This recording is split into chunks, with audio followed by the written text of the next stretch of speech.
Aujourd'hui à Versailles, le monarque présidentiel reçoit 200 rois du fric. La France paye.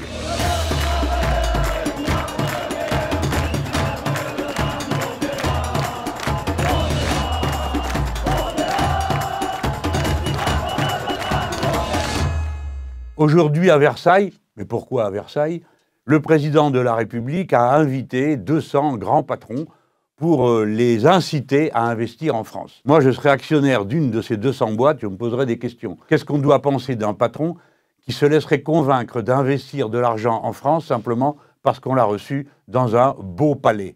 Un palais qui incarne tout ce que les Français ont toujours détesté, la monarchie, l'arrogance, le pouvoir absolu et le règne de l'argent. Et aussitôt, dès le petit matin, on a commencé à nous annoncer qu'il y avait déjà 13 milliards sur la table d'argent investi. Aussitôt, depuis ce matin, on nous annonce 13 milliards d'argent déjà décidé d'être investi en France.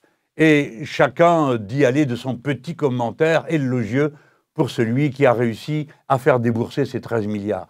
Mais franchement, 13 milliards, c'est ridicule, c'est même pas un pourboire. Parce qu'il y a déjà eu 50 milliards d'euros annuels de baisse d'impôts, un plan de relance de 100 milliards d'euros, un plan ciblé France 2030 de 30 milliards d'impôts, une baisse de réduction des impôts de production, c'est comme ça qu'ils appellent ça, pour 15 milliards. Et en veux-tu, en voici, en voilà, de tous les côtés, des réductions d'impôts, des crédits recherche, etc., etc., etc. La vérité, c'est que le pays s'est massivement désindustrialisé pendant le premier quinquennat de M. Macron, et ça continue dans le deuxième. Et je vais vous dire ceci, quel peut bien être le sens d'une phrase du genre « nous allons réindustrialiser la France ». Ça ne veut strictement rien dire. Pourquoi? Réindustrialiser pour produire quoi? Pour produire comment? Dans quel but? Voilà ce qu'on ne saura pas. Autrement dit, on reste sur les vieilles formules qui sont la magie du libéralisme. On diminue les impôts, on donne des subventions, et alors l'argent arrive, s'investit et on produit un petit peu n'importe quoi suivant ce que l'investisseur a décidé de faire. Tout ça n'existe pas dans l'économie réelle. Et en particulier, vous le voyez une fois de plus, le capitalisme ne trouve ses aises que si l'État lui organise absolument tout, y compris son propre financement. Voilà ce qui est devenu insupportable. Si la France disait « nous allons maintenant, par exemple, prendre le tournant qui est nécessaire de la production écologique, et donc nous allons commencer par la phase numéro 1, fabriquer de l'énergie d'une manière écologique, c'est-à-dire non nucléaire. Pourtant, il vient d'être voté à l'Assemblée nationale un plan énorme en faveur du nucléaire. Et pas pour construire seulement de nouvelles centrales, ce qui serait une erreur de plus, mais y compris pour maintenir en état des centrales qui déjà ont dépassé leur âge. Donc, nous avons besoin de machines nouvelles pour produire de l'énergie. Et ces machines nouvelles, oui, elles nécessitent une industrie capable de produire des aciers de pointe, des tôles, tout ce qu'il faut pour, par exemple, fabriquer des machines qui utilisent le mouvement mécanique de la mer, la houle, pour produire de l'électricité. Des machines qui existent déjà, qu'on sait déjà faire fonctionner. Ça a un sens de dire nous allons réindustrialiser, c'est-à-dire nous allons nous demander où sont les usines qui d'ores et déjà peuvent produire au service de ces objectifs et celles qu'il faudrait créer pour ces objectifs, donc peut-être en allant chercher ici ou là des compétences. Pas en faisant des banquets à Versailles et qu'à la fin de la journée, chacun mette sa petite enveloppe dans l'urne avec ses billets de banque pour cette pauvre industrie française qui serait en train de demander l'aumône. Voilà, encore une fois, les choses faites en dépit du bon sens. Et s'il n'y avait que ce compartiment, mais si on regarde en amont, c'est-à-dire avant l'industrie qui fonctionne, avant l'usine qui s'ouvre, avant tout cela, il faut des gens capables de faire marcher les entreprises, de faire tourner les machines, d'être capables de gérer les stocks, de faire les commandes. Tout ça, ce sont autant de métiers. Et où apprend-on ces métiers ? Où apprend-on ces métiers? On les apprend en France au lycée professionnel. Et c'est le lycée professionnel qui a permis la véritable industrialisation de la France quand elle avait des objectifs de développement. Je pense à l'immédiate après-guerre, quand tant de choses avaient été détruites. Et puis, dans les années 60, quand il a fallu développer des nouveaux cycles de production, donc des machines nouvelles. À l'époque, une machine, c'était pour 10 ans. Aujourd'hui, c'est pour 5 ans. Cela veut dire que toutes les personnes que l'on forme doivent non seulement apprendre à faire fonctionner ce qui aujourd'hui fonctionne, mais doivent se préparer, quand ces machines se transformeront, à accompagner ces transformations. Pour ça, il faut que les gens aient les formations de base assez larges pour pouvoir s'adapter et pas être rivés comme la chèvre à son piquet en ayant la connaissance, seulement les compétences, comme ils disent, pour faire marcher un type de machine à un moment donné.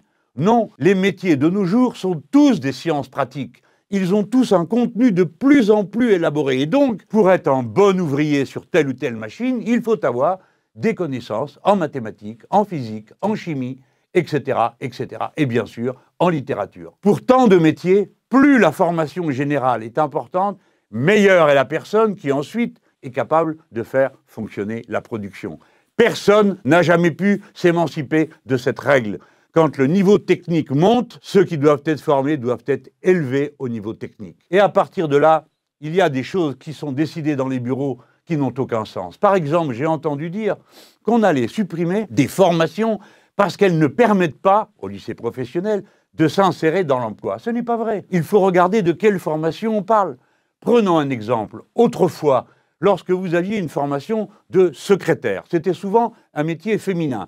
Il y avait un certain nombre de choses qu'il fallait savoir faire, qui étaient assez compliquées déjà. Non seulement taper à la machine, ce qui n'est pas donné au premier venu, mais également il fallait être capable de faire de la sténotypie, c'est-à-dire de relever sur la base d'une dictée par des signes, comment ensuite on mettait tout ça dans un texte normal. Il fallait être capable de gérer des agendas, il fallait être capable, bref, de beaucoup de choses. Mais évidemment, avec le temps, le métier s'est encore élevé en niveau de qualification technique. Et maintenant, la personne qui hier faisait une tâche de secrétariat, on lui demande des tâches de plus en plus nombreuses et de plus en plus complexes, souvent liées directement à l'organisation générale de l'entreprise. C'est pourquoi on les appelle des assistants et non plus des secrétaires, et on les forme au métier qui va consister à accompagner la personne qui va diriger tout un secteur de la production ou toute la production. Ce sont donc des métiers qui ont augmenté de niveau. Mais pourquoi voudriez-vous en supprimer une formation ici ou là? Vous pourriez dire, eh bien, parce qu'il n'y a pas d'offre locale. Ah bon? Comment vous le savez? Comment vous savez que la personne qui vient ici se former dans un lycée professionnel ne trouvera pas d'emploi? Peut-être pas forcément ici même, mais peut-être demain là-bas, peut-être là-bas. C'est le sort de tout le monde aujourd'hui d'aller, de venir. On accompagne son conjoint ou sa compagne. Lorsque l'on va travailler parce que lui a changé d'emploi, alors on change nous aussi de ville. C'est ainsi que ça se passe. Et donc on ne perd jamais son temps. Et puis ces assistants, ces assistantes, ils fonctionnent aussi bien pour un métier, par exemple, dans la production agroalimentaire ou dans la production métallurgique. C'est le même métier, mais qui est appliqué à deux branches différentes.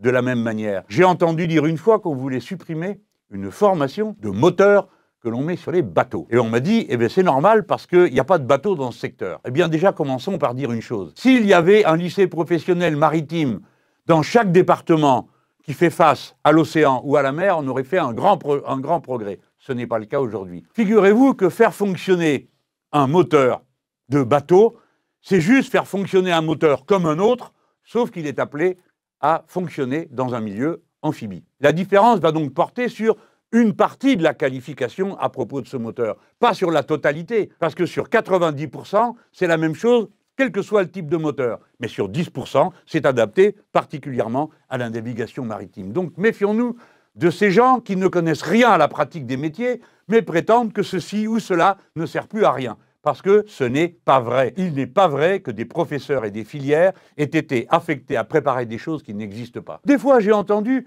des représentants patronaux dire ce qu'on apprend est dépassé dans telle ou telle formation. Pardon, si c'est dépassé, c'est de votre faute. Pourquoi? Parce que tous les diplômes professionnels en France, je dis bien tous les diplômes professionnels certifiés par l'Éducation nationale sont composés par, d'une part, des représentants des syndicats, d'autre part, des représentants de l'État, et enfin, des représentants du patronat. Par conséquent, si le patronat laisse passer des formations qui ne servent à rien, c'est de sa faute. Il n'a qu'à nommer d'autres personnes dans ces commissions que des bureaucrates qui n'ont plus aucune pratique professionnelle. Alors qu'ils commencent par balayer devant leur porte. La réponse à tout, maintenant, paraît-il, ce serait l'apprentissage. Nouvelle erreur. Pourquoi l'apprentissage? Bien sûr, il faut de l'apprentissage dans certains domaines, mais pas dans tous les domaines. Parce qu'il y a toute la partie d'apprentissage des matières générales, parce qu'il y a des métiers où ce sont des formations longues. Alors pourquoi font-ils cet apprentissage? Je vais vous le dire. Parce qu'on promet à chaque jeune un petit quelque chose, un défraiement. mais que ça permet de l'enregistrer non plus comme un étudiant, mais comme quelqu'un qui signe au Code du travail, donc comme un emploi créé. C'est donc un artifice de comptabilité de l'emploi. Ajoutons que 25% des jeunes qui rentrent dans l'apprentissage quittent leur apprentissage au bout de 3 mois. Et alors ceux-là, à ce moment-là, ils sont perdus de vue. C'est-à-dire que plus personne ne sait où ils sont passés. Alors tout ça, c'est un gâchis humain absolument incroyable. Dans le passé, nous avons proposé dans notre programme que les lycées professionnels soient remis en ordre de marche, qu'il y en ait le plus possible pour que le plus de jeunes puissent entrer dans ces lycées et acquérir une qualification, c'est-à-dire un diplôme qui a une portée de longue durée, pas simplement un petit certificat de compétence qui leur apprend à faire quelques gestes qui sont rendus nécessaires pour la production. Les écoles de production qui ont été inventées sont des mystifications où l'on n'apprend rien du tout et où à la sortie, on ne sait rien faire de plus que lorsqu'on y est entré. Je vous mets tous en garde. La France dépérira si elle n'a pas tous ces femmes, ces hommes qualifiés à niveau intermédiaire, CAP pour commencer, ensuite bac professionnel, ensuite brevet de technicien supérieur. Ce dont il faut s'occuper, c'est du fait que les gens puissent suivre ces études. Or, souvent, ce sont des éléments qui ont 1 an de retard. Par conséquent, il arrive que quand ils arrivent à l'âge du bac professionnel, un certain nombre d'entre eux sont pères et mères de famille.